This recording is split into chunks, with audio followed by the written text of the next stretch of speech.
Harish, the best academy. Hi friends, welcome to Harish academy. ఈరోజు వార్తలు నిలిచిన జాతీయ అంతర్జాతీయ రాష్ట్రీయ అంశాల గురించి, వార్తలు నిలిచిన వ్యక్తులు, అవార్డులు, పుస్తకాలు, మరి క్రీడా సంబంధిత సమాచారం ఒక్కొక్క అంశాన్ని వివరంగా తెలుసుకుందాం. ఈరోజు మన ఫస్ట్ టాపిక్ వచ్చేసి వరుణ నావెల్ ఎక్సర్సైజ్. ఈరోజు వార్తలు నిలిచింది వరుణ ఎక్సర్సైజ్. వరుణ అనే పేరు గుర్తుంచుకోండి. సో వరుణ అనే పేరు వినగానే మనకు రెండు దేశాలు గుర్తుకు రావాలి. అదేంటంటే ఒకటి India, that is Bharat. Second వచ్చేసి ఫ్రాన్స్. సో భారత్ ఫ్రాన్స్ మధ్య జరిగే సంయుక్త నావికాదళ విన్యాసమే వరుణ నావికాదళ విన్యాసం, బైలాటరల్ నావెల్ ఎక్సర్సైజ్ అని గుర్తుంచుకోండి. సో ఏదైనా ఒక ఎక్సర్సైజ్ వార్తలు నిలిచినప్పుడు, ఒక విన్యాసం వార్తలు నిలిచినప్పుడు ఆ విన్యాసం యొక్క పేరుని గుర్తుంచుకోండి. ఇక్కడ వరుణ ఈ విన్యాసం పేరు. ఆ విన్యాసంలో ఎన్ని దేశాలు పార్టిసిపేట్ చేస్తున్నాయో గుర్తుంచుకోండి. ఇక్కడ రెండు దేశాలు. నెక్స్ట్ వచ్చేసి ఆ రెండు దేశాలు ఏంటి? ఇండియా. సెకండ్ వచ్చేసి భారత్తో పాటు ఏ దేశము? ఫ్రాన్స్. అండ్ నెక్స్ట్ వచ్చేసేసి అది త్రివిధ దళాల్లో ఏ దళాలకి సంబంధించిందని గుర్తుంచుకోండి. త్రివిధ దళాలు అంటే ఏంటి? ఇండియన్ ఆర్మీకి సంబంధించిందా, లేదా నేవీకి సంబంధించిందా, లేదా ఎయిర్ ఫోర్స్కి సంబంధించిందా? ఈరోజు వార్తలు నిలిచింది నావికాదళ విన్యాసము, అంటే నేవీకి సంబంధించి. సో ఇండియా ఫ్రాన్స్ సంయుక్తంగా నిర్వహించుకునే నావికాదళ విన్యాసం పేరు వరుణ. ఈ విన్యాసానికి చాలా చరిత్ర ఉంది. మొదటిసారి భారత్ ఫ్రాన్స్ మధ్య విన్యాసాలు, సంయుక్త నావికాదళ విన్యాసాలు ఎప్పుడు జరిగినాయి అంటే 1993లో జరిగినాయి. ఆ తర్వాత 2000స్లో ఆ విన్యాసాల పేరు వరుణగా రావడం జరిగింది. సో ఇక్కడ వరుణ అనగానే రెండు దేశాలు గుర్తుంచుకోండి. మరి ఈ సంవత్సరం జరిగిన విన్యాసాలు ఎన్నవ ఎడిషన్ అంటారు? So 21st edition of Varuna exercise ఇటీవల ప్రారంభమయ్యాయి. ఎక్కడ ప్రారంభమయ్యాయి అంటే వెస్టర్న్ సీబోర్డ్ వద్ద ప్రారంభం అవడం జరిగింది. సో ఇక్కడ మనం ఫోకస్ చేయాల్సిన పాయింట్స్ని ఒక్కసారి చూడండి. ఏదైనా ఒక విన్యాసం వార్తలు నిలిచినప్పుడు ఆ విన్యాసం యొక్క పేరుని గుర్తుంచుకోండి ఫస్ట్. సెకండ్ వచ్చేసేసి ఎన్ని దేశాలు పార్టిసిపేట్ చేస్తున్నాయి. థర్డ్ వచ్చేసేసి అది త్రివిధ దళాల్లో ఏ దళాలకు సంబంధించింది. ఇక్కడ ఇది నావికా దళానికి సంబంధించింది. నెక్స్ట్ ఎన్నవ ఎడిషన్, ఈ సంవత్సరం 2023 కదా. ఎన్నవ ఎడిషన్ అంటే ఈరోజు మనకు వార్తలకు వచ్చింది 21st ఎడిషన్ ఆఫ్ వరుణ. మరియు దానికి సంబంధించిన చరిత్ర ఏమన్నా ఉంటే చరిత్ర చూడండి. అండ్ లొకేషన్ ఎక్కడ ప్రారంభమైందో గుర్తుంచుకోండి. సో జనవరి 16th రోజున ఈ విన్యాసం ప్రారంభమైంది. రానున్న జనవరి 20th వరకు ఈ విన్యాసం జరుగుతూ ఉంటుంది. మరి ఇందులో పార్టిసిపేట్ చేయడానికి భారతదేశం నుండి INS Chennai and INS Teg, next Poseidon, 8I, Dornier. So ఇవి ఏవైతే ఉంటాయి ఇవి పార్టిసిపేట్ చేయడానికి వెళ్ళడం జరిగింది. మిగ్ 29K, దీంతో పాటు మిగ్ 29K. ఐఎన్ఎస్ అంటే అర్థం ఏంటిది? Indian naval ship. సో భారతదేశానికి సంబంధించిన naval, Indian naval ship Chennai, మరియు టెగ్ అనే ఒక షిప్. నెక్స్ట్ పోసిడాన్ 8I అనేది ఒక విమానం, ఒక నిఘా విమానం. ప్రస్తుతం భారతదేశ నావికా రంగంలో, నావికా దళంలో పనిచేస్తున్న అమెరికా నుండి మనం కొనుగోలు చేసిన విమానం పోసిడాన్ 8I.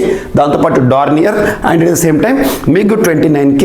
ఇవి వెస్టర్న్ సీబోర్డ్కి వెళ్ళడం జరిగింది. అక్కడ ఈ విన్యాసాలు ఫ్రాన్స్కి సంబంధించి ఫ్రాన్స్ నావికా దళం మరియు ఇండియాకి సంబంధించిన నావికా దళం కలిసి సంయుక్తంగా పార్టిసిపేట్ చేస్తున్న విన్యాసాలు. అండ్ ఇక్కడ ఫ్రాన్స్కి సంబంధించిన అంశం వార్తలకు వచ్చింది కాబట్టి భారత్ ఫ్రాన్స్ మధ్య మొత్తానికి 3 విన్యాసాల పేర్లను కూడా ఇక్కడ లింక్ చేస్తాను. భారత్ మరియు ఫ్రాన్స్ రెండు దేశాలు కలిసి సంయుక్తంగా నిర్వహించుకునే సైనిక విన్యాసాలు, ఆర్మీ ఎక్సర్సైజ్ పేరు ఏంటంటే అది శక్తి, ఆర్మీ ఎక్సర్సైజ్. మరి నావికా దళానికి సంబంధించి సంయుక్త నావికా దళ విన్యాసం పేరు ఏంటంటే ఈరోజు వార్తలు నిలిచిన వరుణ. అండ్ వైమానిక దళానికి సంబంధించిన పేరు ఏంటంటే గరుడ. ఈ 3 పేర్లు గుర్తుంచుకోండి. ఏదైనా ఒక దేశం వార్తలకు వస్తే దానికి సంబంధించి మరి త్రివిధ దళాలకు కూడా పేర్లు ఉన్నాయో చూడు గుర్తుంచుకోండి. సో భారత్ ఫ్రాన్స్కి కలిసి సంయుక్తంగా నిర్వహించుకునే సైనిక దళ విన్యాసం, జాయింట్ మిలిటరీ ఎక్సర్సైజ్ ఏదైతే ఉందో అది శక్తి, దాని పేరు. India France Shakti. అండ్ నావికా దళం, నావిక్ సంబంధించి సముద్రంలో జరుపుకునేదేమో వరుణ, ఈరోజు వార్తలకు వచ్చింది. అండ్ వైమానిక ఎయిర్ ఫోర్స్కి సంబంధించి దాని పేరు వచ్చేసి గరుడ. ఇలా చదవండి, ఎగ్జామినేషన్లో ఈజీగా గుర్తుంటుంది. And at the same time last ఇదే వారంలో మనకు ఇంకొక విన్యాసం కూడా వార్తలకు వచ్చింది. వీర్ గార్డియన్ ఇండియా జపాన్కి సంబంధించి వైమానిక దళ విన్యాసాలు. అందులో పార్టిసిపేట్ చేసిన భారతదేశంలో మొట్టమొదటి మహిళా ఫైటర్ పైలట్గా గుర్తింపు పొందిన అవని చతుర్వేది. ఇటువంటి పదాలు ఏవైతే ఉంటాయో ఇంపార్టెన్స్ని లింక్ చేస్తూ చూడండి. ఎగ్జామినేషన్లో ఖచ్చితంగా వీటిపైన క్వశ్చన్ చేస్తూ ఉంటారు. మీరేం చేయాలంటే విన్యాసాలన్నీ ఒక దగ్గర ప్రిపేర్ చేసుకోండి, సూచీలన్నీ ఒక దగ్గర, రాజకీయ అంశాలన్నీ ఒక దగ్గర, ఎకానమీకి సంబంధించిన అంశాలన్నీ ఒక దగ్గర, పర్యావరణానికి సంబంధించిన అంశాలన్నీ ఒక దగ్గర, ఎస్ఎన్టీ అలా మంత్ ఎండింగ్ లోపల మీకు ఏ సబ్జెక్ట్ ఆ సబ్జెక్ట్ కరెంట్ అఫైర్స్ సెగ్రిగేట్ చేసుకోండి, దానికి కొంత స్టాటిక్ సబ్జెక్ట్ని యాడ్ చేసుకోండి. ఇక ఏ బుక్ చదవాల్సిన అవసరం లేదు, అలా ప్రిపేర్ అవ్వండి. సో ఇది మనకు 21st edition of bilateral naval exercise Varuna. గుర్తుంచుకోండి, జనవరి 16న ప్రారంభమైంది. అండ్ నెక్స్ట్ భారతదేశంలోనే మొట్టమొదటి అనే అంశంతో వార్తలు నిలిచింది. ఇక్కడ ప్రత్యేకంగా అగర్తల అంటే ఇక్కడ త్రిపుర రాష్ట్రం. సో త్రిపుర రాష్ట్రంలోని అగర్తల దేశంలోనే మొట్టమొదటి అనే అంశం. దీనికి సంబంధించి అంటే ఇండియాస్ ఫస్ట్, దేశంలోనే మొట్టమొదటి స్కూల్ ఆఫ్ లాజిస్టిక్స్ అంటే ఏంటి? ఎక్స్పోర్ట్స్ ఇంపోర్ట్ జరుగుతూ ఉంటాయి కదా, లాజిస్టిక్స్. అండ్ వాటర్ వేస్, నీటి మార్గానికి సంబంధించి. అండ్ కమ్యూనికేషన్ అంటే అనుసంధానం మనకు. So India's first school of logistics, water ways, communication. ఎగ్జామ్లో ఇది అడుగుతాడు డైరెక్ట్గా. దేశంలోనే మొట్టమొదటి school of logistics, water ways and communication ఎక్కడ ఏర్పాటైంది ఇటీవల అంటే అగర్తల ఎక్కడ ఉంది? త్రిపుర. దీన్ని ఎవరు ప్రారంభించారంటే concern minister, waterways keyword ఉంది కదా. So ministry of ports, ship, waterways ఉంటుంది కదా. కేంద్ర నౌకాయాన రంగానికి సంబంధించిన మంత్రిత్వ శాఖ ప్రస్తుతం ఎవరు? సర్బానంద సోనోవాల్ గారు దీన్ని ఆవిష్కరించడం జరిగింది. దేశంలోనే మొట్టమొదటి స్కూల్ అంటే దీనిపైన ప్రత్యేకంగా ఉద్దేశించబడిన ఒక స్కూల్. గుర్తుంచుకోండి ఎక్కడ అంటారు. ఇటువంటి ప్రత్యేకంగా చూడండి. ఇటీవల దేశంలోనే మొదటిసారి గతిశక్తి యూనివర్సిటీ వార్తల్లోకి వచ్చింది. అది ఇక్కడ గుజరాత్ రాష్ట్రం. దేశంలోనే మొట్టమొదటి గతిశక్తి యూనివర్సిటీకి మొట్టమొదటి ఛాన్సలర్గా రాష్ట్రపతి గారు ఎవరిని నామినేట్ చేశారు, ఎవరిని నియమించారు అంటే మనకి ప్రత్యేకంగా అశ్విని కుమార్ వైష్ణవ్ గారు. ఇటువంటి ప్రత్యేక అంశాలు చూడండి. అందులోనూ superlatives, India's first, world's first, ఇటువంటి అంశాలు ఏవైతే ఉంటాయో వాటిని ప్రతి నెల కూడా సెగ్రిగేట్ చేసుకోండి ప్రత్యేక అంశాలని చెప్పేసి. ఒక నెలలో కనీసం 10 నుండి 15 అంశాలు మినిమం ఈ ప్రత్యేక అంశాలు మనకు కనిపించడం జరుగుతుంది. అవన్నీ సెగ్రిగేట్ చేసుకొని చూడండి. ఎగ్జామినేషన్కి వెళ్ళే ముందు ర్యాపిడ్గా రివిజన్ అనేది జరుగుతుంది. సో ఇది మనకు సెకండ్ టాపిక్ ఈరోజు. అండ్ నెక్స్ట్ ప్రపంచంలోనే మొట్టమొదటి world's first agri focused satellite ఈరోజు వార్తల్లోకి వచ్చింది. World's first agri focused each and ఎవరి చూడండి. అగ్రి ఫోకస్డ్ అంటే వ్యవసాయాన్ని ఫోకస్ చేసే, వ్యవసాయానికి సంబంధించిన అంశాలను పరిశోధించే ఒక శాటిలైట్ ప్రపంచంలో మొట్టమొదటిది. ఏ దేశానికి సంబంధించింది అంటే సౌత్ ఆఫ్రికా దేశానికి సంబంధించి. ఆఫ్రికా ఖండంలోని ఒక దేశం, కొనకు టిప్కి ఉండేది సౌత్ ఆఫ్రికా. దీని యొక్క ఉద్దేశం టు జనరేట్ దాదాపు $108 million revenue for south Africa దేశానికి $108 మిలియన్ రెవెన్యూను జనరేట్ చేయడానికి ఈ శాటిలైట్ని ఉద్దేశించడం జరిగిందంట. దీని పేరేంటిదంటే అగ్రికల్చర్కి సంబంధించిన శాటిలైట్. అగ్రిసాట్ 1 2A008. అవసరం లేదు, అగ్రిసాట్ అని గుర్తుంచుకోండి చాలు. వ్యవసాయానికి శాటిలైట్ అనగానే ఏ దేశం గుర్తుకు రావాలి? ఫిక్స్ చేసుకోండి, south Africa. And next first commercial satellite of south Africa. దీని యొక్క ప్రత్యేకత ఏంటంటే సౌత్ ఆఫ్రికాకి సంబంధించిన మొట్టమొదటి శాటిలైట్, కమర్షియల్ శాటిలైట్ మొట్టమొదటిది గుర్తుంచుకోండి. ఇటీవల ప్రపంచంలోని మొట్టమొదటి అగ్రికల్చర్కి సంబంధించి వ్యవసాయాన్ని ఉద్దేశించిన శాటిలైట్ని ఏ దేశం లాంచ్ చేసింది అంటే ఇది మనకి సౌత్ ఆఫ్రికా. గుర్తుంచుకోండి, ఫాల్కన్ 9 రాకెట్ ద్వారా దీన్ని చేయడం జరిగింది. ఇది ఒకటి ఇంపార్టెంట్. అండ్ కొన్ని దేశాలకు సంబంధించి మనం నేర్చుకున్నప్పుడు ఇంపార్టెంట్ పర్సనాలిటీస్ని కూడా చూడాలి. సౌత్ ఆఫ్రికాకి సంబంధించి లాస్ట్ టైం మనము ఒక 6 months బ్యాక్ సబ్జెక్ట్ కండిషన్ మనం ప్రత్యేకంగా డెస్మండ్ టుటు అనే ఒక వ్యక్తి గురించి నేర్చుకున్నాం, నోబెల్ పురస్కార గ్రహీత. అటువంటి వారిపైన కూడా క్వశ్చన్ చేయొచ్చు. And at the same time ఇందాక ఫ్రాన్స్ అని చెప్పాను, వరుణ. ఫ్రాన్స్కి సంబంధించి ఎమాన్యుయల్ మెక్రాన్ ఇటీవల అక్కడ ముగిసిన ఎన్నికల్లో గెలుపొందారు, అదొకటి ఇంపార్టెంట్. అండ్ దాంతోపాటు ఇటీవల యువత అందరికీ కూడా కండోమ్స్ని డిస్ట్రిబ్యూట్ చేస్తూ వార్తలు ఇచ్చిన దేశం ఫ్రాన్స్. ఇటువంటివి ఏదైనా దేశం వార్తలకు వస్తే వాటిని లింక్ చేసుకోండి. And next blindness control policy అనే అంశం వార్తలకు వచ్చింది. దేశంలోనే మొట్టమొదటిసారి ఒక రాష్ట్ర ప్రభుత్వం ఏ రాష్ట్ర ప్రభుత్వం అంటే రాజస్థాన్ రాష్ట్ర ప్రభుత్వం బ్లైండ్నెస్ కంట్రోల్ పాలసీని రూపొందించింది. బ్లైండ్నెస్ అంటే మనకి ఏదైతే ఉంటుందో గుడ్డి కళ్ళు కనిపించకపోవడం దివ్యాంగులకు సంబంధించి అని గుర్తుంచుకోండి. బ్లైండ్నెస్ కంట్రోల్ పాలసీని ఏ రాష్ట్ర ప్రభుత్వం ఒక ప్రత్యేక విధానాన్ని రూపొందించిందంటే రాజస్థాన్. ఇటువంటివి ప్రత్యేకంగా చూడండి. దేశంలోనే మొట్టమొదటి ఇథనాల్ పాలసీని రూపొందించిన రాష్ట్రం ఏదంటే Bihar. Ethanol policies related to Bihar. దేశంలోనే మొట్టమొదటి ఇంజనీరింగ్ R&D పాలసీని రూపొందించిన రాష్ట్రం ఏదంటే కర్ణాటక. అలా ఇటీవల కాలంలో కొన్ని ప్రత్యేకమైన పాలసీస్ వార్తలకు వస్తున్నాయి, అవి చూడండి. రాజస్థాన్ రాష్ట్రం బ్లైండ్నెస్ కంట్రోల్ పాలసీని విడుదల చేసిన మొట్టమొదటి రాష్ట్రం. రాజస్థాన్ రాష్ట్రంలో 2020 సంవత్సరానికి గాను దాదాపు 1% బ్లైండ్ పీపుల్ ఉన్నారంట. దానిని రానున్న రోజుల్లో 0.3%కి తగ్గించాలని టార్గెట్గా పెట్టుకొని బ్లైండ్ పీపుల్ ఎవరైతే ఉంటారో వారికి సంబంధించి కార్నియా రిలేటెడ్ ఇష్యూస్ని సాల్వ్ చేయడం కానివ్వండి, ఐరిస్ ప్రాబ్లమ్స్ కానివ్వండి, కంటి సమస్యలన్నిటికీ కూడా పరిష్కారం వెతకాలి అని చెప్పేసి బ్లైండ్నెస్ కంట్రోల్ పాలసీని తీసుకువచ్చిన రాష్ట్రంగా, దేశంలోని మొట్టమొదటి రాష్ట్రంగా రాజస్థాన్ ఇటీవల కాలంలో చాలా విషయాలతో దేశంలోని మొట్టమొదటి అనే అంశంతో వార్తలకు వచ్చింది. రాజస్థాన్ రాష్ట్రానికి ప్రస్తుతం ముఖ్యమంత్రిగా ఉన్నవారు అశోక్ గెహ్లాట్ గారు. కాంగ్రెస్ ప్రభుత్వం అధికారంలో ఉంది. అటువంటి రాజస్థాన్ రాష్ట్ర ప్రభుత్వము రీసెంట్గా మనకు దేశంలోని మొట్టమొదటి అనే అంశం, ప్రతి పౌరుడికి కూడా బీమా సౌకర్యాన్ని కల్పిస్తున్న దేశంలోని మొట్టమొదటి రాష్ట్రంగా రాజస్థాన్ వార్తలకు వచ్చింది. ఇటువంటిది important. And at the same time Rajasthan child మ్యారేజ్ని కంబాట్ చేయడానికి, చైల్డ్ మ్యారేజ్ని అడ్డుకట్ట వేయడానికి ప్రత్యేకంగా పెళ్లి పత్రికలపై వరుడు వధువు యొక్క డేట్ ఆఫ్ బర్త్ ముద్రించాలని మ్యాండేటరీ చేసింది. And at the same time ఇటీవల అంబాగఢ్ కోట వివాదం రాజస్థాన్ రాష్ట్రానికి సంబంధించి. అండ్ దేశంలోనే ప్రపంచంలోనే అతిపెద్ద శివలింగం రాజస్థాన్, శివుడికి సంబంధించిన విగ్రహం రాజస్థాన్లో నిర్మాణ దశలో ఉంది, విశ్వస్వరూపం పేరుతో. ఇటువంటి అంశాలు మనం ప్రత్యేకంగా లింక్ చేసుకోండి. హ్యాపీ లోహిరి పండుగ ఎప్పుడైనా గుర్తుంచుకోండి. ఏ రోజున వస్తుందంటే మనకు సంక్రాంతి సమయంలో. సంక్రాంతి అనేది ఫెస్టివల్ సీజన్. దేశంలోని వివిధ ప్రాంతాల్లో వివిధ పేర్లతో జరుపుకుంటారు. అలా ఉదాహరణకు తీసుకుంటే ఛత్తీస్గఢ్లో లాస్ట్ 2 days బ్యాక్ చర్చరా అనే పండుగ వార్తలకు వచ్చింది. చర్చరా అంటే ఇక్కడ ఛత్తీస్గఢ్కి సంబంధించి చర్చరా. మన దగ్గర మకర సంక్రాంతి అనుకున్నాం. అటువంటిది పండుగ సీజన్. ఈ పండుగ సీజన్, సంక్రాంతి సీజన్ యొక్క ఉద్దేశం ఏంటంటే ఇది హార్వెస్టింగ్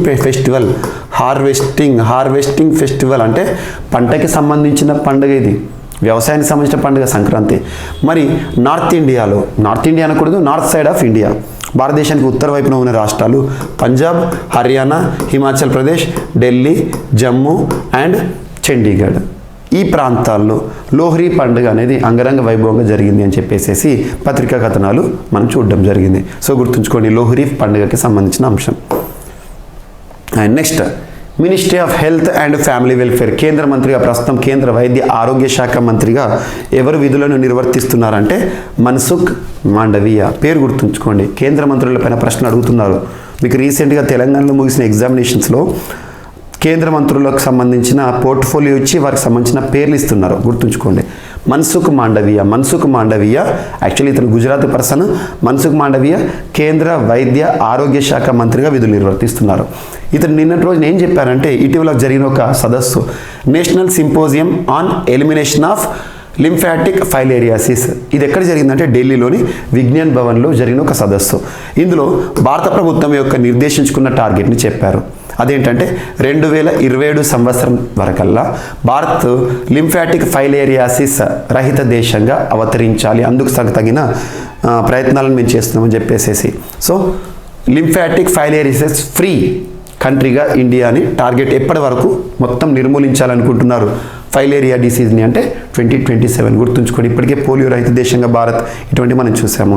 ఇక్కడ మనకు ఇది ప్రత్యేకంగా ఏ ప్యాథోజన్ వల్ల వస్తుంది, ఉచరేరియా బ్యాంక్రాఫ్టీ అంటాం కదా, అటువంటి వాటి వల్ల. సో అవన్నీ పక్కన పెడితే భారత్ నిర్దేశించుకున్న టార్గెట్ పైన అడుగుతారు. ఏ సంవత్సరం వరకు లింఫాటిక్ ఫ్రీ ఫైలేరియాసిస్గా భారతదేశం ప్రత్యేకంగా అవతరించబోతోందని హెల్త్ మినిస్టర్ చెప్పారు అంటే గుర్తుంచుకోండి 2027. అండ్ నెక్స్ట్, ఇండియా మరియు యుఏఈ రిలేషన్స్ వార్తల్లోకి వచ్చాయి. ఇండియా యుఏఈ లాస్ట్ ఇయర్ మనం సెపా రిలేషన్ అని చెప్పేసి ప్రత్యేకంగా చూసాము. సో ఇక్కడ comprehensive economic partnership agreement, CEPA agreement India యూఏకి సంబంధించి, అది లాస్ట్ ఇయర్ చూసాం, ద గ్రేటెస్ట్ అగ్రిమెంట్. ఇక్కడ మనం ఇండియా యూఏకి సంబంధించి గ్రీన్ హైడ్రోజన్ డెవలప్మెంట్ పైన, so green hydrogen eco friendly green hydrogen డెవలప్మెంట్ని అభివృద్ధి చేయడానికి and under sea cable connectivity కోసం, సముద్రం లోపల నుండి కేబుల్ కనెక్టివిటీ కోసం ఇరు దేశాలు కలిసి పని చేసేలా ఒక ఒప్పందం ఇటీవల కుదిరింది. సో ఇది వార్తలకు వచ్చింది. One sun one world one grid ఈ పేరు మనకి భారత ప్రధాని నరేంద్ర మోదీ గారు పిలుపునిచ్చారు. అంతా ఒకే భూమి, ఒకే విధంగా మనం బ్రతకాలి అని చెప్పేసి ఒకే గ్రిడ్ని ఏర్పాటు చేయాలని. ఇది గ్రిడ్లో భాగంగా so under sea cable connectivity and green hydrogen development కోసం ఏ రెండు దేశాల మధ్య ఇటీవల ఒప్పందం కుదుర్చుకున్నాయని భారత్ అంటే ఇండియా, యుఏఈ అంటే United Arab Emirates, group of 7 Emirates, 7 Emirates కలిస్తే యుఏఈ. గుర్తుంచుకోండి, UAE is the best host for anything like sports, ఐపీఎల్కి సంబంధించి కానీ వరల్డ్ కప్ సంబంధించిన మంచి హోస్ట్ క్రీడలకు సంబంధించి. అండ్ రానున్న COP 28 కూడా యుఏఈ వేదికగానే జరగబోతోంది ఈ ఇయర్ ఎండింగ్లో, గుర్తుంచుకోండి. And next Mexico's blanket ban on public smoking one of the world's strictest anti tobacco laws. Mexico దేశం ఏం చేసింది అంటే టొబాకో లాస్ని తీసుకొస్తుంది. చాలా ప్రపంచంలోనే అత్యంత కఠినమైన టొబాకో లాస్ అంటే ఏంటి? టొబాకో చట్టాలు. ఇటువంటి చాలా వరకు మనం చూస్తున్నాం. లాస్ట్ ఒక 1 month బ్యాక్ కెనడా ప్రభుత్వం తీసుకున్న నిర్ణయం ఏంటంటే లూజ్ సిగరెట్స్ ఉంటాయి కదా, బాక్స్లో ఉండేది ఒక్కొక్క దాన్ని లూజ్ సిగరెట్ అంటాం. ఒక బాక్స్లో 10 సిగరెట్స్ కానీ అనుకోండి, ఒక్కొక్కటి మనం ఉంటుంది కదా దాన్ని లూజ్ సిగరెట్ అంటాం.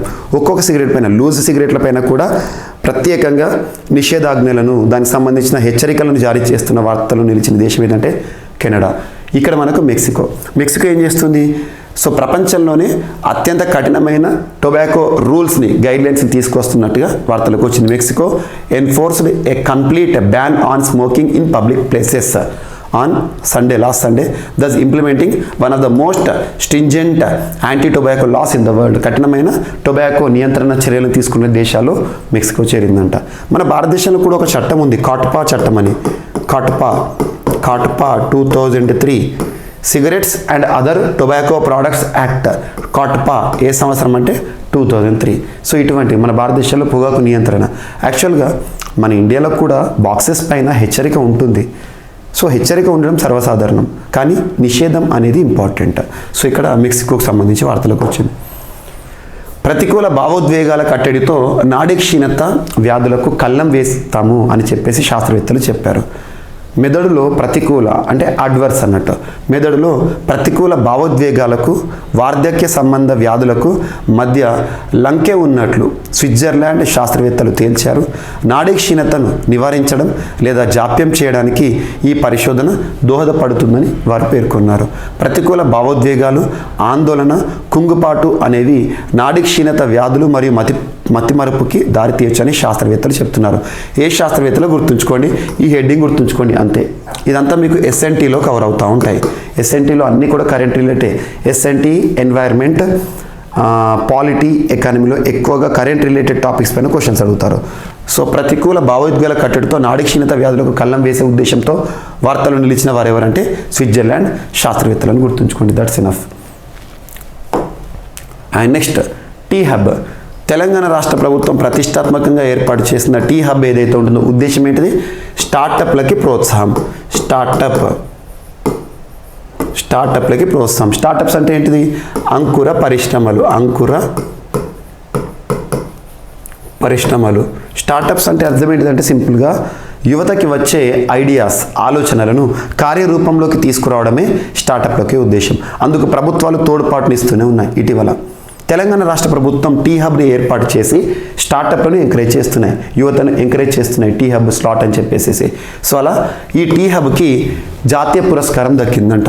దేశంలో అత్యుత్తమ ఇంక్యుబేటర్గా టీ హబ్ వార్తలకు వచ్చింది. తెలంగాణ రాష్ట్ర ప్రభుత్వ రంగ సంస్థ టీ హబ్ కేంద్ర పరిశ్రమలు, వాణిజ్య ప్రోత్సాహక మంత్రిత్వ శాఖ అందజేసే, department for promotion of industries and internal trade వారు అందజేసే జాతీయ అంకుర సంస్థల పురస్కారం 2022 పొందింది. గుర్తుంచుకోండి, 2022 పొందింది. దేశంలోనే అత్యుత్తమ ఇంక్యుబేటర్గా ఎంపికైంది. కేంద్ర పరిశ్రమల శాఖ మంత్రి పీయూష్ గోయల్, సహాయ మంత్రి సోంప్రకాష్ దీన్ని ఆన్లైన్లో అందజేశారు నిన్నటి రోజున. గుర్తుంచుకోండి, టీ హబ్కు జాతీయ పురస్కారం. ఆ పురస్కారం పేరు ఏంటిది? జాతీయ అంకుర సంస్థల పురస్కారం 2022. So national startup award. గుర్తుంచుకోండి. ఇక్కడ స్టార్టప్తో పాటు ఇంకొక వర్డ్ మీకు రెగ్యులర్గా రిపీట్ చేస్తున్నాను. యూనికార్న్ స్టార్టప్స్ అంటే అర్థం ఏంటి అంటారు. యూనికార్న్ స్టార్టప్ అంటే అర్థం ఏంటంటే భారతదేశంలో వేల కొద్ది స్టార్టప్స్ ఉన్నాయి. మోర్ దెన్ 50,000 స్టార్టప్స్ ఉన్నాయి. కానీ అన్నీ కూడా చాలా పెద్దవి కాదు. ఏ స్టార్టప్ అయితే మార్కెట్ వాల్యూని $1 బిలియన్ రీచ్ అవుతుందో పెద్ద స్టార్టప్ అన్నట్టు, స్విగ్గీ, జొమాటో లాంటివి. సో $1 బిలియన్ మార్క్ని రీచ్ అయిన స్టార్టప్ని యూనికార్న్ స్టార్టప్ అంటాం. అటువంటి ప్రస్తుతం భారతదేశంలో 100కు పైగా ఉన్నాయి. యూనికార్న్ స్టార్టప్ సంఖ్య భారత్లో 100కు దాటింది. ప్రస్తుతం యూనికార్న్ స్టార్టప్స్ అత్యధిక ఉన్న దేశాల జాబితాలో మొదటి స్థానంలో యుఎస్ ఉంది, రెండవ స్థానంలో చైనా ఉంది, మూడవ స్థానంలో ఇండియా ఉంది. గుర్తుంచుకోండి. సో ఇటువంటి పదాలను మీరు లింక్ చేసుకోండి. అండ్ తిరువల్లువార్ ఈరోజు వార్తల్లోకి వచ్చారు. తిరువల్లువార్ యాక్చువల్గా చరిత్రకి సంబంధించిన వ్యక్తులు చాలామంది మనకు రీసెంట్గా న్యూస్లోకి వస్తున్నారు. రాణి వేలు నచియార్ అని మనకు తమిళనాడు రాష్ట్రానికి సంబంధించిన పర్సన్, అండ్ గతంలో మనకు ఫాతిమా షేక్ అని. సో ఇలా చరిత్రకు సంబంధించిన వ్యక్తులు కూడా ఈరోజు ఎవరైతే వార్తలకు వస్తారో వారిపైన ప్రత్యేక శ్రద్ధ చూపండి. ఇక్కడ మనకు తిరువల్లువార్ గారు వార్తల్లోకి వచ్చారు. తిరువల్లువార్ అనగానే మనకి ఏం గుర్తుకు రావాలి? తమిళ ప్రాంతం గుర్తుకు రావాలి. తనని వల్లువార్ అని కూడా పిలుస్తారు. ఇతను తమిళ్ పోయెట్ సెయింట్, ఒక సాధువు, ఒక రచయిత. ఇతను రాసిన అద్భుతం తిరుక్కురల్, లేదా దీన్ని కురాల్ అంటాము. సో అండ్ ఇంకోటి, సంగం లిటరేచర్లో తన పాత్ర ఉంది. ఇటీవల తన జయంతి ప్రతి ఏటా కూడా జనవరి 15th or 16th ఈ 2 డేస్లో తిరువల్లువార్ డేగా సెలబ్రేట్ చేస్తుంది భారత ప్రభుత్వం. తిరువల్లువార్గా గుర్తిస్తారు.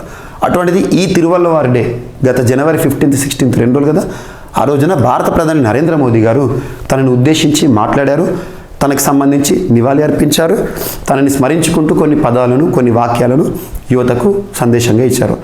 తిరువల్లువార్ యొక్క జీవితాన్ని తెలుసుకోండి, తన యొక్క కురాల్ని అందరూ కూడా తెలుసుకోండి, కురాల్ని చదవండి అని చెప్పేసి ప్రత్యేకంగా చెప్పారు. సో తిరువల్లువార్, సో గుర్తుంచుకోండి. తిరువల్లువార్ ఏ ప్రాంతం అంటే తమిళ్ లిటరేచర్లో తనకంటూ ప్రత్యేక పాత్ర.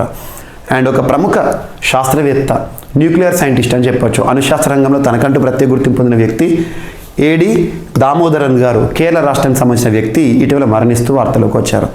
తను గతంలో చాలా ఇంపార్టెంట్ సంస్థలకి కూడా హెడ్గా పనిచేశారు. అందులో ఒకటి CSIR, council of scientific and industrial research, national institute for inter disciplinary SNT, science and టెక్నాలజీకి ఫార్మర్ డైరెక్టర్. అండ్ న్యూక్లియర్ ఫీల్డ్లో తనకంటూ ప్రత్యేక గుర్తింపున్న వ్యక్తి, బాబా అటామిక్ రీసెర్చ్ సెంటర్లో తనకంటూ చెరగని ముద్ర వేసిన వ్యక్తి. ఇటీవల అనారోగ్య సమస్యల కారణంగా, వృద్ధాప్య సమస్యల కారణంగా మరణిస్తూ వార్తల్లోకి వచ్చారు. ఎవరు? ఏడి దామోదరన్ గారు. అండ్ నెక్స్ట్, అలనాటి అందాల నటి, ఇటలీకి సంబంధించి చలనచిత్ర రంగంలో తనకంటూ ప్రత్యేక గుర్తింపు తెచ్చుకున్నారు. 1950s అండ్ 1960sలో ప్రపంచవ్యాప్తంగా అందాల నటిగా గుర్తింపు తెచ్చుకున్న ఒక వ్యక్తి ఇటీవల వృద్ధాప్య సమస్యలతో మరణించారు. తన పేరు జీనా లోలోబ్రిజియా ఇటీవల మరణించింది. ప్రపంచంలోనే అందాల నటిగా పేరు పొందిన ఒక వ్యక్తి, ప్రపంచంలో అందాల నటి అని అంటారు తనను. సో తను ఇటాలియన్ అని గుర్తుంచుకోండి. ఇటలీకి సంబంధించిన వ్యక్తి. చలనచిత్ర రంగంలో తనకంటూ ప్రత్యేక గుర్తింపు, అందాల నటిగా గుర్తింపు తెచ్చుకోవడమే కాకుండా రాజకీయ రంగ ప్రవేశం, రాజకీయాల్లో కూడా సుదీర్ఘ అనుభవం ఉన్న ఒక వ్యక్తి ఇటీవల మరణించారు. ఇటలీకి సంబంధించిన వ్యక్తి అని గుర్తుంచుకోండి. సో ఇవి మనకు ఈరోజు వార్తలు నిలిచిన అంశాలు. ఒకసారి ర్యాపిడ్గా చూస్తే, భారత్ ఫ్రాన్స్ మధ్య ప్రారంభమైన సంయుక్త నావికాదళ విన్యాసం వరుణ. అండ్ దేశంలోనే మొట్టమొదటి logistics, waterways and communication school ఎక్కడ ఏర్పాటైంది? అగర్తల, త్రిపుర. అండ్ ప్రపంచంలోనే మొట్టమొదటి అగ్రి ఫోకస్డ్ శాటిలైట్ని లాంచ్ చేస్తూ సౌత్ ఆఫ్రికా వార్తలోకి వచ్చింది. బ్లైండ్నెస్ కంట్రోల్ పాలసీని ప్రారంభిస్తూ ప్రత్యేకంగా దేశంలోని మొట్టమొదటి రాష్ట్రంగా రాజస్థాన్ వార్తలోకి వచ్చింది. అండ్ లోహ్రీ పండుగ, ఉత్తర భారత ప్రాంతంలో లోహ్రీ పండుగ వేడుకలు. అండ్ 2027 సంవత్సరం చివరికల్లా భారత్ లింఫాటిక్ ఫైలేరియాసిస్ ఫ్రీ రహిత దేశంగా అవతరించబోతోందని చెప్పారు. ఎవరు? మన్సుఖ్ మాండవ్య. ఇండియా UAE ఒప్పందం గ్రీన్ హైడ్రోజన్ డెవలప్మెంట్ కోసము, అండర్ సీ కేబుల్ కనెక్టివిటీ కోసము కుదిరిన ఒప్పందం. అండ్ మెక్సికో టొబాకోని నిషేధించడానికి కఠినత్వ నిబంధనలు తీసుకొస్తున్న దేశంగా ఈరోజు అవతరించింది.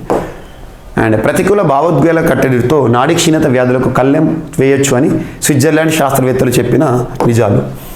టీ హబ్కు తెలంగాణ రాష్ట్ర ప్రభుత్వ ప్రతిష్టాత్మక కార్యక్రమం టీ హబ్, దీనికి జాతీయ పురస్కారం దక్కడం జరిగింది. అండ్ తిరువల్లువార్ తన యొక్క జయంతి సందర్భంగా కొన్ని ప్రత్యేక అంశాలు. ప్రధానమంత్రి మోదీ నివాళి.